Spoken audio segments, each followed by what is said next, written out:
Mau tahu keuntungan mafia migas? Oke, kita hitung dulu ya. Dalam sehari, Indonesia mengimpor minyak dari negara lain sebanyak 800.000 barel. Impor ini dikuasai oleh para mafia yang menjadi maklar dan mereka mendapat keuntungan sebesar 2 sampai 3 dolar per barel per hari. Jadi kalau dikalikan, kelompok mafia ini bisa mendapat keuntungan 2,4 juta dolar per hari. Atau kalau dirupiahkan dengan asumsi 1 dolar sama dengan 14.000 rupiah, maka si mafia mendapat untung tanpa harus kerja keras sebesar 33,6 miliar rupiah per hari, saudara-saudara. Kalau 1 bulan kita hitung saja 30 hari, maka si mafia migas dapat keuntungan 1 triliun rupiah per bulan.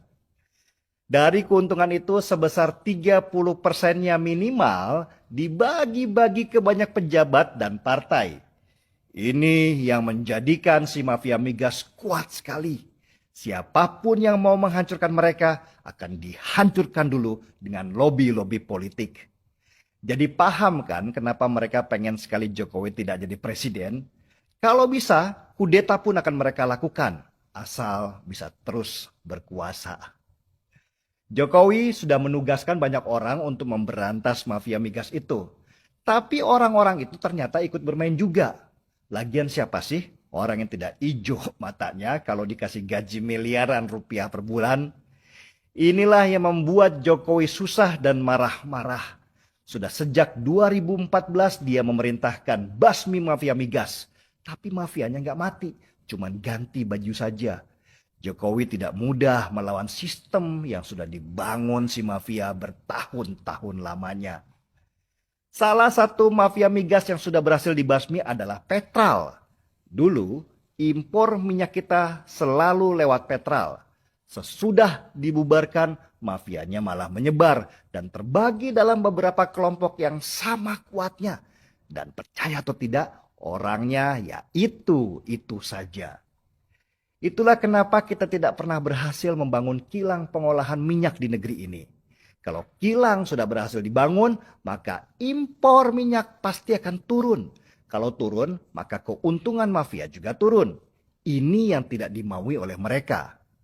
Karena itu mereka melakukan banyak hal. Mulai dari menyuap para pejabat supaya izin pembangunan kilang tidak keluar, sampai menakut-nakuti negara produsen yang mau investasi kilang di sini supaya jangan pernah mau jadi antek Jokowi. Selain itu, para mafia juga merencanakan kudeta seandainya Jokowi terpilih jadi presiden lagi. Dan kita lihat percobaan kudeta pasca pemilu 2019 lalu itu ada campur tangan dan dana dari para mafia migas dengan mengerahkan para kadrun-kadrun yang budiman untuk demo besar-besaran. Kalau bisa bikin chaos supaya Jokowi bisa diturunkan paksa.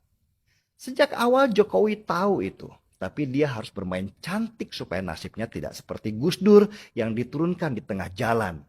Dia mau tidak mau harus kompromi supaya Indonesia tenang dan tidak kacau ketika sedang mengusik sarang lebah yang sudah lama bersarang. Itulah kenapa saat Jokowi menjadi presiden lagi, salah satu ucapannya yang dikenal adalah, "Sekarang saya tidak punya beban." Yang disebut tidak punya beban adalah dia akan mengerahkan semua kekuatan untuk menghancurkan para mafia migas itu yang selama ini dilindungi banyak elit partai yang mendapat bagian. Salah satu panglima perang yang dia siapkan adalah Basuki Cahayapurnama atau Ahok. Jokowi sudah kenal Ahok sejak lama dan tahu kinerjanya. Masuknya Ahok di komisaris utama Pertamina adalah perintah Jokowi. Ahok tidak dijadikan menteri, juga tidak dijadikan direktur. Tugas utamanya adalah melaporkan langsung kepada Jokowi siapa-siapa orang yang selama ini terlibat sebagai mafia dan Jokowi yang akan menjadi eksekutornya. Pertanyaannya, mampukah Ahok menjadi panglima perangnya Jokowi? Kita lihat jawabannya nanti. Dia sedang bekerja sekarang. Masuknya Ahok sebagai komisaris utama juga mengemban misi Jokowi, yaitu supaya program pencampuran 30% minyak sawit dengan minyak mentah atau yang dikenal dengan nama program B30 berhasil. Program B30 kalau berhasil akan menurunkan banyak impor minyak mentah dari luar. Dan itu berarti menggerus keuntungan para mafia. Jokowi bahkan berencana meningkatkan program itu sampai jadi B90 atau 90% minyak sawit. Program mengganti minyak mentah dengan minyak sawit ini tentu mendapat perlawanan keras. Para mafia migas membayar banyak orang untuk menyerang Jokowi dengan menyebarkan isu lingkungan. Jadi kalau ada SJW-SJW yang sibuk dengan isu lingkungan, kita tahu dari mana isu itu mereka dapatkan.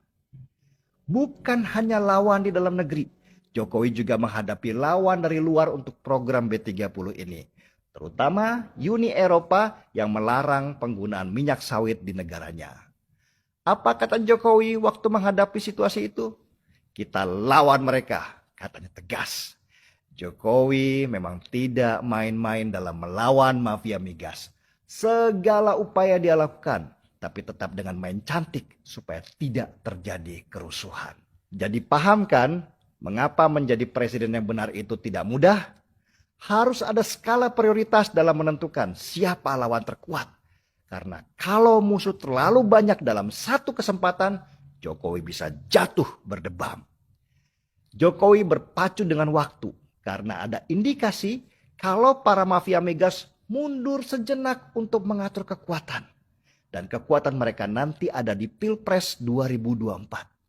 Mereka sedang mengatur siapa calon presiden berikutnya yang akan merusak semua pekerjaan Jokowi sekarang dan menjadikan mereka berkuasa lagi. Saya tahu siapa calon presiden yang sedang dipersiapkan.